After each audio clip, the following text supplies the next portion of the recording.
નમસ્કાર, આપ જોઈ રહ્યા છો નેશન પ્લસ ન્યૂઝ. હું છું આપની સાથે હેતલ ભગત.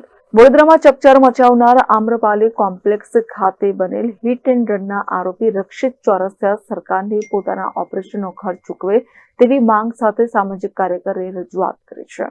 કારેલી બાગ આમ્રપાલી કોમ્પ્લેક્સ ખાતે હોળીના દિવસે હિટ એન્ડ રનનો અકસ્માત સર્જનાર રક્ષિત ચોરસિયાની ગતરોજ સયાજી હોસ્પિટલ ખાતે જડબાની સર્જરી કરવામાં આવી છે. રાજ્યની સાથે દેશમાં ચકચાર મચાવનારો વડોદરાના આમ્રપાલી કોમ્પ્લેક્સ ખાતે હિટ એન્ડ રનનો બનાવના અનધર રાઉન્ડ વાળા આરોપી રક્ષિત ચોરસિયાને પબ્લિકે ધીબડી નાખ્યો હતો. તેના મોઢાના ભાગે ગંભીર ઈજા પહોંચી હતી. પોલીસ કસ્ટડી બાદ તેને જેલ કસ્ટડી મોકલી આપવામાં આવ્યો હતો, જ્યાં તેને પોતાના મોઢાના ભાગને દુખાવો ઉપડે છે તેવી ફરિયાદ કરતા તેની સારવાર અર્થે મધ્ય ગુજરાતની સૌથી મોટી એસએસજી હોસ્પિટલ ખાતે લઈ આવવામાં આવ્યો હતો, જ્યાં તેના જડબાનો એક્સરે પાડવામાં આવ્યો હતો. ત્યારબાદ પ્લાસ્ટિક સર્જરી ડિપાર્ટમેન્ટ દ્વારા ગતરોજ તેની જડબાની સર્જરી કરવામાં આવી હતી. સફળતાપૂર્વક સર્જરી નિષ્ણાંત તબીબો દ્વારા પાર પાડવામાં આવી હતી.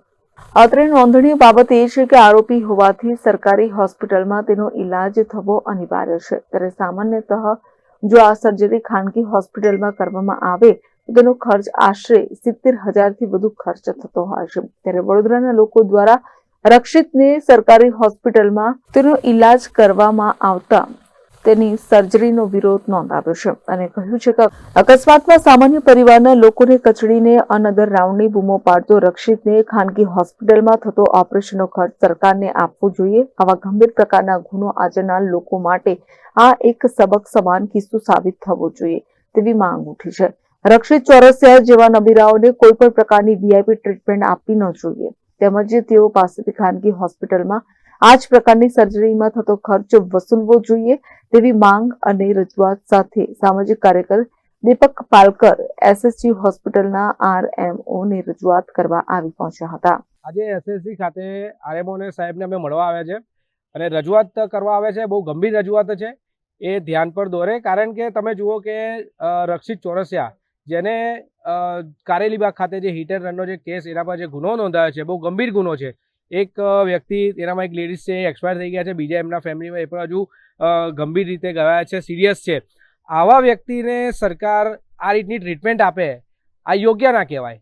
તમે એને જબડામાં જે એનું ઓપરેશન કાલે કરાવડાયું, શું જરૂર છે ભાઈ? આવા લોકોને ઓપરેશનની જરૂર શું છે? એને નાખો અંદર, અને તમારા ગાઈડલાઇનમાં જો આ વસ્તુ આવતી હોય તો તમે કરાવડાવી છે. તો અમે એનો વિરોધ નથી કરતા. અમારો ખાલી એક જ વિરોધ છે કે આવા બેફામ જે બનેલા જે અમીરજાદાના છોકરાઓ છે એ સક્ષમ છે, તો પછી એના પાસેથી આ પૈસા વસૂલવામાં આવે. આજે આ વ્યક્તિ જો બીજી જગ્યાએ ગયો હોત ઓપરેશન કરાવવા તો કેટલા રૂપિયા થયા હોત? 70,000 થી 80,000 ઉપર એના રૂપિયા થયા હોત. તો સરકાર કેમ આટલી મહેરબાન છે? આવા એક બાજુ તમે કહો છો કોઈ ચમરબંધીને છોડવા નહીં આવે, તો આને તો તમે પકડ્યો, ઉપરથી તમે એને વીઆઈપી ટ્રીટમેન્ટ આપો છો. એટલે અમારી એક જ માંગ છે કે આવા લુખ્ખા તત્વોને, આવા જે બેફામ બનેલા હોય એમને સબક શીખવાડવા માટે એમના ઘરેથી આ પૈસા વસૂલવામાં આવે એવી અમારી માંગ છે. દીપક પાલકર, એસએસજી હોસ્પિટલ વડોદરાના અમારા પ્લાસ્ટિક સર્જરી વિભાગ દ્વારા ગઈકાલે હિટ એન્ડ રનના આરોપીનું એના જે જડબાના હાડકાનું ફ્રેક્ચર હતું એની સર્જરી કરવામાં આવી છે. આ સર્જરી પ્લાસ્ટિક સર્જરી વિભાગ દ્વારા કરવામાં આવી છે. અમારી હોસ્પિટલમાં આ તમામ સર્જરીઓ મફત પૂરી પાડવામાં આવે છે. કોઈ જ પણ જાતનો ચાર્જ લેવાતો નથી. પરંતુ જો આ જ સર્જરી પ્રાઇવેટ હોસ્પિટલમાં કરવામાં આવે તો મારા અંદાજ મુજબ આશરે 60,000 થી 70,000નો આનો ખર્ચો આવી શકે એમ છે. પરંતુ અમારે ત્યાં ટોટલી આ કેદી માટે તો ઠીક, જનરલ પબ્લિક માટે પણ ટોટલી ફ્રી જ છે. કેવા પ્રકારનું ઓપરેશન? આમાં પ્લાસ્ટિક સર્જરી દ્વારા એને જે ફ્રેક્ચર હતું એનું સેટિંગ કરી એને બરાબર ગોઠવી અને એનું જે બી રિપેર કરવાનું હતું એ રીતે એને રિપેર કરવામાં આવેલ છે.